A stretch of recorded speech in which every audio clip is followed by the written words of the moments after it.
नमस्कार। मुद्दे की बात पे आप सभी का स्वागत है। मैं हूं आपके साथ यश शुक्ला और बात करेंगे आज आफत की बारिश।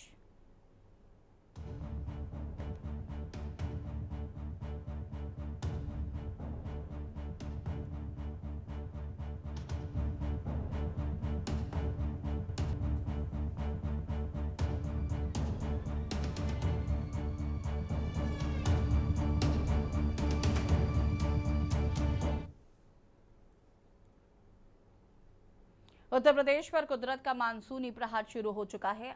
आफत की ऐसी बारिश हो रही है जिसने पूरे प्रदेश की रफ्तार थाम दी है।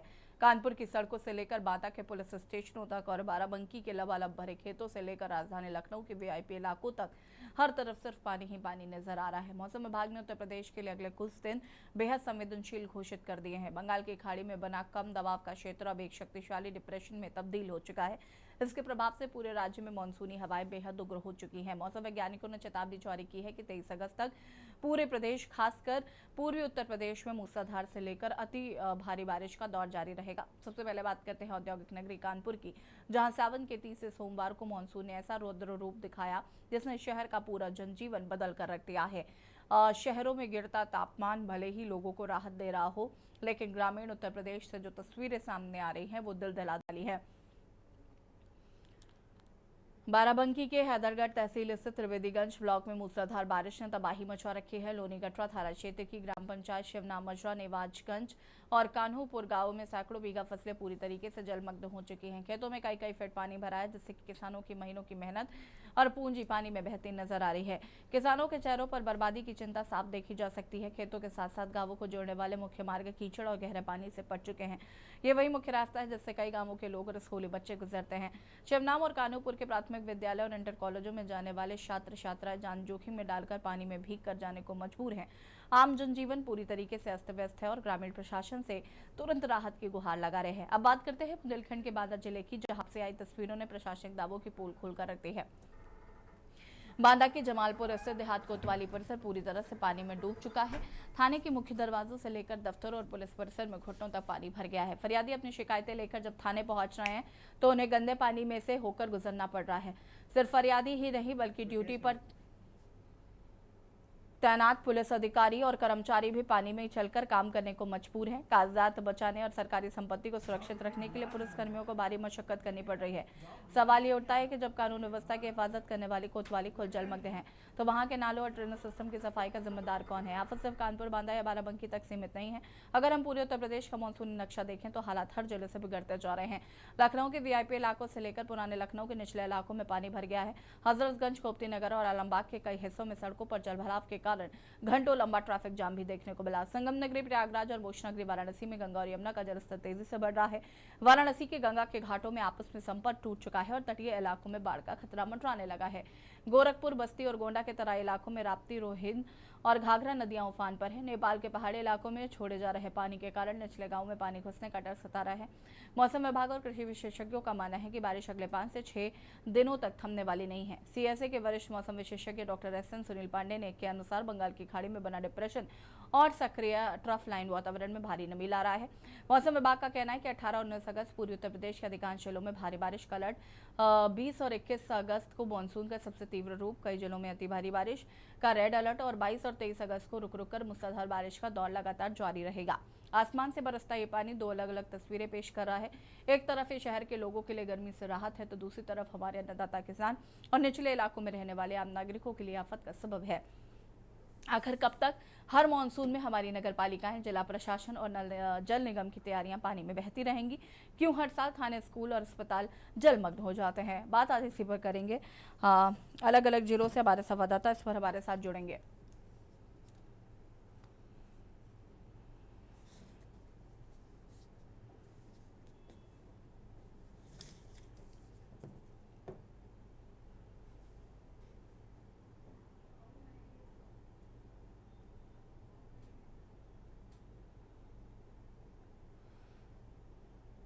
अलग अलग जिलों से ये तस्वीरें आपको दिखा रहे हैं। सड़कें जलमग्न हो चुकी हैं। नगर निगम के विकास के दावों की पोल खोलती ये तस्वीरें। लोगों को परेशानियों का सामना करना पड़ रहा है।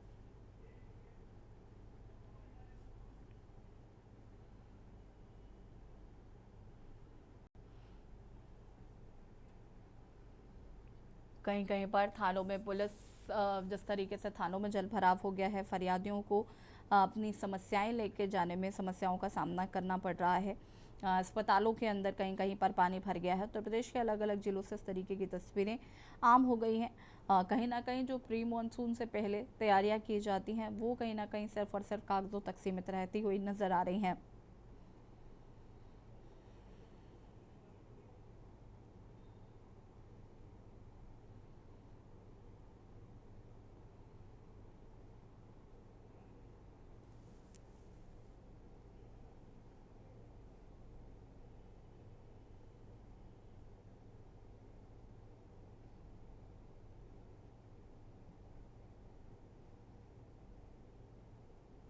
गंगा का जलस्तर बढ़ने से जो लोग निचले इलाकों में रह रहे हैं उनको भी समस्याओं का सामना करना पड़ रहा है।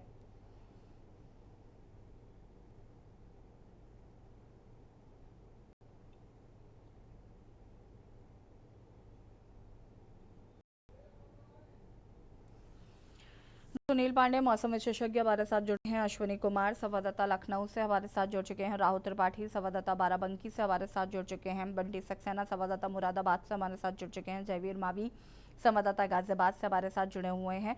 अनुज चौधरी संवाददाता हापुड़ से हमारे साथ जुड़े हुए हैं। राघवेंद्र पांडे संवाददाता मेठी से हमारे साथ जुड़े हुए हैं। शुरुआत करते हैं सुनील पांडे जी से, जो कि मौसम वैज्ञानिक हैं। सुनील जी, जिस तरीके से भारी बारिश हो रही है, लोगों को कई समस्याओं का सामना करना पड़ रहा है, आगे आने वाले कुछ दिन कैसे रहने वाले हैं?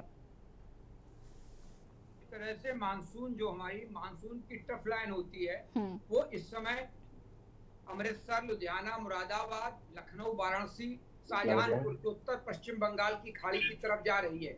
इसी के साथ एक सियर जोन भी बना हुआ है और ये सियर जोन उत्तर प्रायद्वीप भारत के ऊपर एक सियर जोन हवाओं का जो टकराव क्षेत्र होता है वो भी बना हुआ है। इसी के साथ सक्रिय निम्न दबाव का जो लो प्रेशर है गंगी पश्चिम बंगाल में ये सटे उत्तरी उड़ीसा के तटों पर बना हुआ है। ये सिस्टम मुख्य रूप से उत्तर पश्चिम दिशा की ओर बढ़ रहा है, जिससे भारत में नमी का जो फ्लो है मॉइस्चर का वो लगातार कानपुर मंडल सहित उत्तर प्रदेश और गंगा के मैदानी भागों में हो रहा है। इसी के साथ कई साइक्लोनिक सर्कुलेशन बने हुए हैं। एक साइक्लोनिक सर्कुलेशन जो राजस्थान के ऊपर बना हुआ है, एक उत्तर प्रदेश के ऊपर बना हुआ है। इसी वजह से आप देखिए लगातार अभी बारिश की गतिविधियां रुक रुक कर पूरे गंगा के मैदानी भागों में चल रही हैं। इसी के साथ एक पश्चिमी विक्षोभ भी आया हुआ है। जब इस तरह से कई मौसमी प्रणालियां इकट्ठी हो जाती हैं और वो मॉइस्चर को तमाम अरेबियन सी से, बंगाल की खाड़ी से और इसी के साथ हमारे कैस्पियन सागर से, तो जब भरपूर मात्रा में नमी आने लगती है तो गरज वाले मेघ गर्जना वाले बादल बनते हैं, लाइटनिंग की भी संभावना बनी रहती है, बिजली गिरने की संभावना रहती है और यकायक थोड़ी जगह में अधिक बारिश हो जाती है। तो ये स्थितियां अभी आगे 3 से 4 दिन तक बनी रहेंगी। रुक रुक कर बारिश होगी, बीच में धूप भी निकल सकती है। फिलहाल तापमानों में 3 से 4 डिग्री की गिरावट भी दर्ज की गई है। जब धूप नहीं निकलती है तो तापमान फिर बहुत अधिक नहीं बढ़ पाते हैं। अगर सुबह 7 बजे से लेके धूप निकल आती है तभी उसी दिन तापमान ज्यादा बढ़ते हैं और थोड़ी उमस भी हो जाती है। तो फिलहाल अभी कानपुर मंडल सहित उत्तर प्रदेश गंगा के मैदानी भागों में पूरे उत्तर भारत में बारिश की गतिविधियां रुक रुक कर आगे चलने की पूरी संभावना है। और जो हमारे मेट्रोपॉलिटन सिटी है, चाहे एनसीआर हो, कानपुर हो, बड़े बड़े शहर हैं, यहाँ के लोगों को आपके सम्मानित चैनल के माध्यम से ये कहना चाहूंगा कि जब बारिश हो जाए और थोड़े इलाके में थोड़े टाइम में बहुत अधिक बारिश रिकॉर्ड की जाती है तो ऐसी स्थितियों में घर से निकलने में थोड़ा बचें। और देखिए आप लगातार ट्रैफिक जाम हो जाता है और पानी भर जाता है, अंडरपास में पानी भर जाता है तो गाड़ियां भी उनकी डूब जाती हैं और उसी के साथ कभी कभी जलान भी हो जाती है। तो आप सजग रहिए, सतर्क रहिए, क्योंकि अभी आगे आने वाले दिनों में इसी तरह का मौसम आगे बना रहेगा फिलहाल। और जिस तरह से अल नीनो है तो अल नीनो का असर हमारे मानसून पर कम पड़ा है, लेकिन जो बारिश का वितरण है वो जरूर प्रभावित हो रहा है। क्योंकि आप देखिए कानपुर में करीब 20% बारिश अधिक हो चुकी है, लेकिन लगा हुआ जो कानपुर देहात है वहां पर अभी भी 45 से 65% तक बारिश की कमी है। तो ये स्थितियां अभी आगे जारी रहने वाली हैं और बारिश की गतिविधियां रुक रुक कर अगले 2 से 3 दिन तक चलती रहेंगी। ठीक है, अलग अलग जिलों से हमारे संवाददाता हमारे साथ जुड़े हुए हैं। अश्विनी कुमार संवाददाता लखनऊ से जुड़े हुए हैं। अश्विनी, अगर हम लखनऊ की बात करें, सबसे पहले तो राजधानी है, लेकिन फिर भी यहाँ पर सड़कों पर जलभराव देखने को मिल रहा है, लोगों को समस्याओं का सामना करना पड़ रहा है। मुख्यमंत्री के जो लगातार आदेश रहे हैं कि प्री मानसून तैयारियों को लेकर, तो वो सिर्फ और सिर्फ अब कहीं ना कहीं कागजों तक ही सीमित नजर आ रही है। बिल्कुल। अगर लखनऊ की बात करें, राजधानी में पिछले 24 घंटे से लगातार बारिश हो रही है। कुछ समय के लिए जरूर बारिश होती थी, लेकिन हल्की बूंदाबांदी हर समय होती रही। अगर तैयारियों की बात करें तो निश्चित तौर पर कहीं ना कहीं लखनऊ राजधानी प्रदेश की है, और कहीं ना कहीं जो लखनऊ में तस्वीरें नजर आती हैं वो कहीं ना कहीं पूरे प्रदेश की नजीर बनती हैं। अगर बात करें लखनऊ की, तो पिछले 4-5 दिन से लगातार रुक रुक के बारिश हो रही है, और ऐसे में कहीं ना कहीं जल भराव की जो एक बेहद ही आम समस्या है वो जारी है। लोग परेशान हैं। लखनऊ के जो वीवीआईपी इलाके हैं, हजरतगंज, गोमती नगर जैसे इलाकों में जलभराव हो रहा है, क्योंकि जब एक समय सीमा तय की जाती है कि इस दौरान नालों की सफाई होना है, तैयारियां पहले से करना है, लेकिन कहीं ना कहीं जिम्मेदार लोग होते हैं वो लापरवाही करते हैं। और सबसे बड़ा भ्रष्टाचार भी इन्हीं चीजों में होता है, क्योंकि जब नालों की सफाई नहीं होती, उसके लिए कंपनियां आवंटित होती हैं, पैसा रिलीज होता है, लेकिन जमीन पर उसका काम नहीं दिखाई देता है। कहीं ना कहीं भ्रष्टाचार में तमाम नगर निगम के जिम्मेदार अधिकारी होते हैं, वो भी शामिल होते हैं, और इसका सीधा जो भुगतान है वो आम जनता को करना पड़ता है। निश्चित तौर पर जो लखनऊ के बाहरी इलाके हैं, फैजुल्लागंज समेत तमाम जगहों पर जलभराव की समस्या, और वहां पर जलभराव की जो समस्या होती है वो कई दिनों तक बनी रहती है। जबकि जो मुख्यमंत्री हैं उन्होंने साफ तौर पर कहा है, प्रदेश की किसी भी शहर में, किसी महानगर में जो तैयारियां हैं वो पहले से कर ली जाए, लेकिन कहीं ना कहीं जब बरसात शुरू हो जाती है उसके बाद कहीं ना कहीं जब जलभराव की समस्याएं होती हैं, सवाल जवाब होते हैं, तो उसके बाद जो जिम्मेदार अधिकारी हैं वो उनकी नींद खुलती है। ऐसे में अब ये बात कहना जरूरी है कि क्या अधिकारी इंतजार करते हैं कि जलभराव हो, इंतजार करते हैं कि जनता परेशान हो, और इंतजार करते हैं कि सरकार की जो छवि है उस पर दाग लगे। निश्चित तौर पर इसको लेकर के तमाम बार सख्त कार्रवाई की बात भी कही गई, लेकिन कार्रवाई सिर्फ और सिर्फ कागजों बातों तक रहती है, कागजों पर कोई चीज नहीं आती है, और जो काम करना होता है वो सिर्फ कागजों पर रहता है, जमीन पर नहीं आता। तो निश्चित तौर पर कहीं ना कहीं इस पर जो सरकारी अमला है उसको कहीं ना कहीं जो है इस चीज को देखना होगा कि कैसे किस तरीके से जो जनता की समस्याएं हैं उनको समय रहते पूरा किया जाए, उनको कैसे दूर किया जाए। लेकिन ये हर साल 10 साल की तस्वीर आती है, जिस दौरान बरसात होती है उस दौरान जलभराव होता है। जलभराव इस तरह कदर होता है कि लोगों के घरों तक पानी पहुंच जाता है। जी ठीक है। राहुल त्रिपाठी संवाददाता बाराबंकी से हमारे साथ जुड़े हुए हैं। राहुल, बाराबंकी की बात करें तो यहाँ पर किस तरीके से स्थिति देखने को मिल रही है? जी देखिए, जैसे कल भारी बारिश हुई, सुबह से ही बारिश हो रही थी, जिसके चलते कई इलाके प्रभावित भी हुए हैं। जलभराव अलग अलग जगहों पर देखने को मिला है। लेकिन बात करें अगर हम त्रिवेदीगंज के कानपुर ग्राम पंचायत की जो तस्वीरें अभी आपने देखी हैं, वहाँ की स्थिति ये हो गई है। ग्रामीणों का कहना है कि 10 वर्ष में अब तक का सबसे बड़ा जलभराव ये हो चुका है। 50 बीघा फसल जलमग्न हो चुकी है, रोड पर पानी भरा हुआ है, और लोग जो वहाँ के स्थानीय ग्रामीण हैं उनके साथ साथ वो जो सड़क गांव को जोड़ती है मुख्य मार्ग से, उससे जो आने जाने वाले स्टूडेंट्स हैं वो प्रभावित हो रहे हैं, चाहे वो प्राइमरी में पढ़ने वाले बच्चे हों, चाहे वो इंटर कॉलेज में पढ़ने वाले बच्चे हों। वास्तविक समस्या अगर देखी जाए तो जलभराव का जो मुख्य कारण है, सड़क का ऊंचा न बनाया जाना, सिर्फ कोरम पूरा करके बंदर बाट कर लेना, और साथ ही साथ वो नाला निर्माण कर दिया गया, लेकिन नाला इस प्रकार से बनाया गया है कि पूरी तरह से चौक हो चुका है। अगर आज की तारीख में भ्रष्टाचार का सबसे बड़ा कोई तरीका है तो नालों की सफाई बन चुका है, क्योंकि ज्यादातर नाले या तो अर्ध निर्मित है या तो बंद पड़े हैं, और दैनिक रूप से कागजों पर उनकी सफाई के नाम पर भारी मात्रा में रकम निकाली जा रही है। चाहे वो नगर पालिका की बात करिए, चाहे वो नगर पंचायत की बात करिए, चाहे वो ब्लॉक की बात करिए, चाहे ग्राम पंचायत की बात करिए, सबसे ज्यादा जो दिक्कत आ रही है वो यही आ रही है कि नालों की सफाई नियमित रूप से कागजों पर दिखाई जाती है, लेकिन वास्तविक रूप से अगर धरातल पर देखी जाए तो वहां पर नहीं हो रही, जिसके चलते इस प्रकार से नाला चौक होने की वजह से जलभराव हो गया। और ये कहीं ना कहीं फसलों का नुकसान भी करेगा, और लोगों के लिए जो परेशानी का सबब बना है, आने वाले समय में इससे बड़ी बीमारियां भी हो सकती हैं। लेकिन सबसे बड़ी देखने वाली बात यह है कि अभी भी इस पर कोई सख्त एक्शन देखने को नहीं मिल रहा है। ठीक है। हमारे साथ बंटी सक्सेना जी संवाददाता मुरादाबाद से जुड़े हुए। बंटी, अगर हम बात करें मुरादाबाद की, तो यहाँ पर किस तरीके की स्थिति जो है वो नजर आ रही है? अनम्यूट कीजिएगा।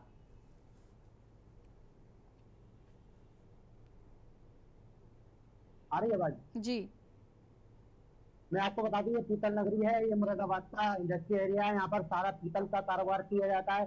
आप देख सकते हैं मेरे पीछे जो काम चल रहा है नगर निगम की तरफ से, सड़कों का काम किया जा रहा है और बरसातों में भी इसकी चालू करा गया है। जहाँ मैं जानता हूँ कि सावन का वर्ष चल रहा है, निगम भी जानती है इस बात को, मगर लेकिन निगम इससे अपने कर्तव्य के घर में आती है। बराबर यहाँ पर इंडस्ट्री एरिया लोग रहते हैं, गरीब क्षेत्र है थोड़ा सा वो, वहाँ पर अभी भी पानी भरा पड़ा है, बहुत ज्यादा दिक्कत है लोगों को। विधायक मेयर सत्ता के होते हुए भी यहाँ पर काम नहीं किया जा रहा है। आइए बात करते हैं, ये मेरे साथ है, इधर आओ। क्या नाम है तुम्हारा? क्या क्या परेशानी है? यहाँ पे बहुत परेशानी पड़ती है, काम करते यहाँ पे पानी जाम भी लग जाता है, पानी बहुत पानी आ जाना है यहाँ पे, और यहाँ पे जाम भी बहुत जाम भी बाजार लगती है यहाँ पे, मार्केट है, बाजार लगती है यहाँ पर, तो यहाँ पर जाम बहुत लग जाता है। अच्छा, आपको क्या परेशानी है यहाँ पर? ज्यादा पानी भर जाता है, जगह जगह पर पैदल भी नहीं निकल सकता है। यहाँ तो कुछ नहीं करेंगे तो ऑन रोड है, सभी सामान बना गलियों में जाके लेके आ और देखिए आगे आप उस मोहल्ले में सामान से इतना पानी भरा पैदल नहीं निकल सकता। मेयर साहब या विधायक साहब आते हैं यहाँ पर, और आपका कहना यह है कि देखिए इनके क्षेत्र में इतना पानी भर जाता है कि ना तो नगर निगम ना विधायक जी जिन्हें ये जानते ही नहीं, तो कहते नगर निगम के जो आला अधिकारी हैं वो चुप्पी साधे हुए हैं। और यहाँ पर सबसे गरीब क्षेत्र है ना, यहाँ पे बहुत कम है, इस चक्कर में ये लोग यहाँ पर नहीं आते हैं। और नगर निगम के वाइस कर्मचारी होने के बावजूद यहाँ का पार्षद भी यहाँ काम नहीं करा पाता है। चलिए ठीक है, आपसे भी हमारे साथ बने रहिएगा, आगे आगे बात करेंगे। आफत की बारिश पर चर्चा कर रहे हैं, रुकेंगे एक छोटे से ब्रेक के लिए, जो हाजिर होते हैं।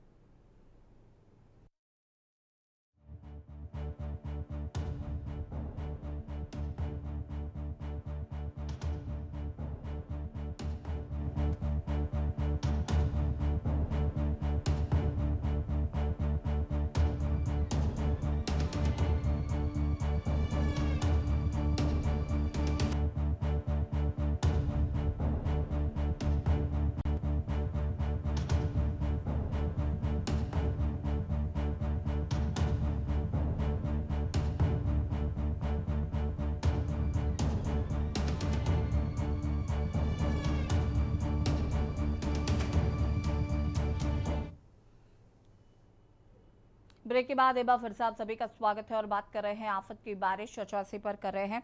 जयवीर मावी संवाददाता गाजियाबाद से हमारे साथ जुड़े हुए हैं। जयवीर, गाजियाबाद की बात करें तो यहाँ पर किस तरीके की स्थिति नजर आ रही है? देखिए, जैसे आपको बता दें कि गाजियाबाद दिल्ली से सटा हुआ एनसीआर का क्षेत्र है और जब यहाँ बारिश होती है तो तमाम असुविधाएं होती है, क्योंकि गाजियाबाद में शहर और देहात दोनों जगह पर दोनों स्थान है और ऐसे में बड़े स्थान मतलब संख्या में भारी संख्या में किसान भी यहाँ पर रहते हैं। वहीं औद्योगिक एक जिला भी इसको कहा जाता है। आपको बता दें कि गाजियाबाद में लगभग 5 नगर पालिकाएं नगर पंचायत मिलाकर हैं, जिनको लेकर तमाम जगह पर, और वहीं एक नगर निगम भी है। लेकिन ऐसे में जब बारिश आती है तो कहीं ना कहीं चाहे देहात हो या शहर हो, सभी जगह पर लोगों को समस्याओं का सामना करना पड़ता है। आम जनजीवन पूरी तरह से अस्त व्यस्त हो जाता है। तमाम जगह अंडरपास और सड़कों पर पानी भरा होता है। लेकिन अगर हम बात करें देहात क्षेत्र की तो वहाँ पर जो किसान है उनकी हजारों बीघा जमीन इस बारिश से, इस फसल जो उनकी खराब हो चुकी है, जिसको लेकर ग्रामीणों ने जिलाधिकारी गाजियाबाद को भी लिखित चिट्ठी दी और मुआवजे की मांग की। तो कहीं ना कहीं जिस तरह से जब बारिश आती है तो कई तरह की आफत गाजियाबाद के जनपद वासियों पर आती है, चाहे वो किसान हो, रोजगार करने वाले हों, सड़क से निकलने वाले हों या फिर कंपनियों में रहने वाले। वहीं जो बड़े बड़े आवास यानी कि जो फ्लैट यहाँ पर बने हुए हैं, उन फ्लैटों में रहने वाले लोगों को बड़ी समस्याओं का सामना करना पड़ता है, क्योंकि पार्किंग जो है अंडरपास अंदर होने के कारण कई बार लोगों के वाहन भी यहाँ करोड़ों रुपए के वाहन खराब हो चुके हैं। तो कहीं ना कहीं जिस तरह से जब बारिश की हम बात करते हैं तो लोग अब बारिश के नाम से डरने लगे हैं। लोगों को डर लगता है कि जब बारिश आएगी उसके बाद का जो मंजर होगा वो बहुत असहनीय होता है। लोगों को तमाम समस्याएं होती हैं और ऐसे में कई जगह कई तरह से नुकसान होता है, आर्थिक नुकसान भी होता है। और वहीं जिस तरह से नगर पालिकाओं की या नगर पंचायतों की, नगर निगम की हम बात करें तो नगर निगम और नगर पंचायत के जो अधिकारी हैं वो पूरी तरह से भ्रष्टाचारों में डूबे हुए हैं। सड़कों के पास जो नाले बनाए गए हैं, चाहे वो शहरी क्षेत्र हो या लोनी देहात क्षेत्र हो, तो नाले हैं वो सड़क से ऊंचे बना दिए गए हैं। ऐसे में बड़ा सवाल उठता है कि जो कारीगर हैं, वो जो ठेकेदार हैं या इंजीनियरों की बात करें, कि किस इंजीनियरिंग का नमूना वो यहाँ पर दे रहे हैं। क्योंकि जिस तरह से जो नाले हैं वो सड़क से ऊंचे हैं, तो पानी की जो व्यवस्था है वो नालों में नहीं जाती है, और जो घरों का पानी है वो भी नालों में नहीं जाता है। तो लोग इन सभी चीजों को लेकर तमाम तरह के सवाल भी उठाते हैं कि आखिर जो डिजाइनिंग की गई है, जो नाले का डिजाइन बनाया गया है, उसको जो इंजीनियर हैं उन्होंने कहाँ से लाए। क्योंकि जो सड़क है वो नीचे में है और नाले ऊंचे में है। तो कहीं ना कहीं तमाम सुविधाएं, तमाम तरह की जो समस्याएं हैं वो लोगों को झेलनी पड़ रही हैं। लोगों को उनसे रूबरू होना पड़ा है लगातार। थोड़े से पानी से ही शहर जलभरा हो जाता है, और ऐसे में कई जगह कई बार तस्वीरें भी देखने को मिली हैं कि सड़कों पर स्विमिंग पूल बन गए हैं, जो बच्चे उनमें नहा रहे हैं, तैर रहे हैं। तो कहीं ना कहीं उस स्विमिंग पूल से भी बच्चों की जान को भी खतरा होता है, गंदा पानी होता है। उसके अलावा सड़क पर दौड़ते वाहनों को भी नुकसान होता है, क्योंकि गड्ढे में सड़क है या सड़क में गड्ढे, ऐसे सड़क का पता नहीं लगता है। और तमाम जो सड़कें हैं वो टूटी हुई हैं। सड़कों पर की जो बदहाली है वो कहीं ना कहीं सोचने का विषय है। लगातार विकास की बात की जाती है, लेकिन जो नुकसान है, जो सड़कों की बात करें, सड़कें गड्ढों से भरी हुई हैं। और ऐसे में जब बारिश आती है तो रोज दुर्घटनाएं होती हैं, और जो वाहन चालक हैं उनका वाहन का भी नुकसान होता है। जो मेंटेनेंस यानी कि कहें जो वाहन का रख रखाव है वो भी इस बारिश के बाद बढ़ जाता है। तो कहीं ना कहीं जिस तरह से ठीक है। लगातार रुक रुक कर बारिश हो रही है, उससे तमाम तरह के जो रुझान कहें या ठीक है तमाम जावेद। लोगों की जो अनुज समस्या है चौधरी संवाददाता हापुड़ से हमारे साथ जुड़े हुए हैं। अनुज, हापुड़ की बात करें तो यहाँ पर किस तरीके का स्थिति देखने को मिल रही है?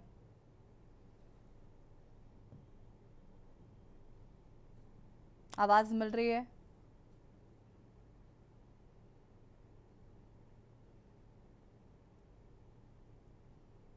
अनुज जी, आवाज मिल रही है?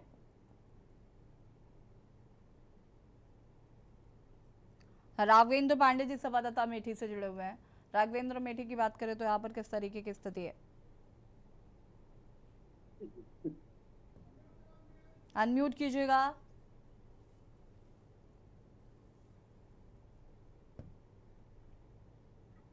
हाँ, तो बताना चाहूंगा ऐसी थी कि अगर जनपद अमेठी की बात की जाए तो बीते 72 घंटों से लगातार हो रही मूसलाधार बारिश की वजह से जहां जनजीवन पूरी तरह से अस्त व्यस्त हो गया था, वही स्कूलों बच्चों की पढ़ाई पढ़ने जाने वाले बच्चों को भी खासी दिक्कतों का सामना करना पड़ रहा था। ऐसे में जो जिला प्रशासन है, जिला अधिकारी संजय चौहान है, उनके द्वारा जिले में कक्षा 1 से लेके 8वीं क्लास तक के बच्चों को छुट्टी जारी की गई, जिससे बच्चे सुरक्षित अपने घरों पे रह सकें। और वहीं अगर बात की जाए तो जो बारिश में इस समय सबसे ज्यादा नुकसान केवल किसानों को हो रहा है। कई हजार बीघे जो फसलें हैं निचले इलाकों में, वो पानी में पूरी तरह से डूब गई हैं।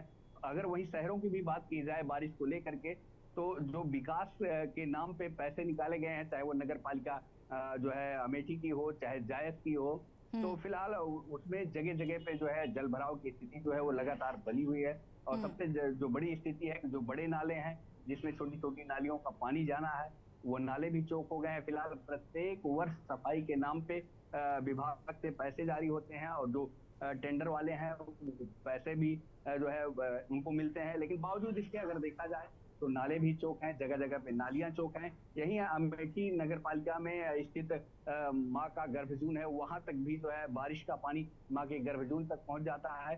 तो निश्चित रूप से अगर बात की जाए तो जो सरकारी तंत्र की व्यवस्था है, जो ठेकेदार हैं, जो विकास के नाम पे पैसे खर्च हुए हैं, कहीं ना कहीं केवल कागजों में विकास हुआ है। और यूं देखा जाए जो अमेठी है, मेन अमेठी सिटी है, उसमें भी जगह जगह जो पानी की स्थितियां हैं वो जल भराव है। फिलहाल जो है जो कच्चे घर भी गिर रहे हैं, इसका तो प्रशासन द्वारा संज्ञान लिया जा रहा है। उनको जो उचित मुआवजा है उसकी भी प्रक्रिया शुरू की गई है। लेकिन वही जो किसान है जिसकी फसलें डूब चुकी हैं, उसके लिए अभी तक जो स्थानीय प्रशासन है उसके द्वारा कोई सार्थक कदम जो है अभी तक नहीं उठाए गए हैं। लेकिन यूं देखा जाए, अगर आज की बात की जाए तो आज मौसम थोड़ा सा साफ दिखाई दे रहा है, जिससे लोगों द्वारा राहत की सांस जनपद अमेठी में ली भी जा रही है। ठीक है। राघवे, माफ कीजिएगा, अनुज आपको आवाज मिल रही है क्या? अनुज, अनम्यूट कीजिएगा, आवाज मिल रही है? फटाफट अपनी बात को पूरा करिए।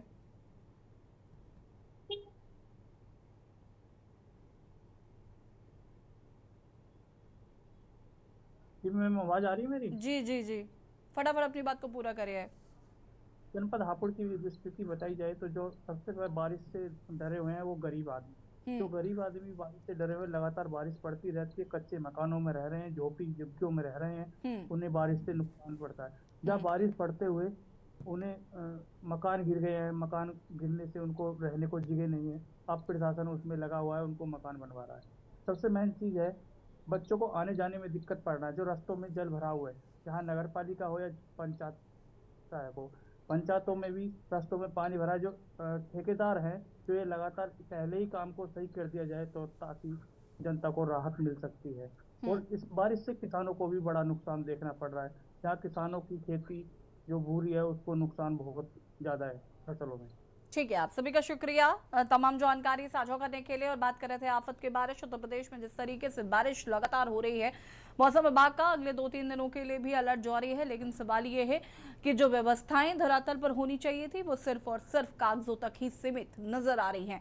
मुद्दे की बात में फिलहाल इतना ही। देखते रहिए के न्यूज़ इंडिया। नमस्कार।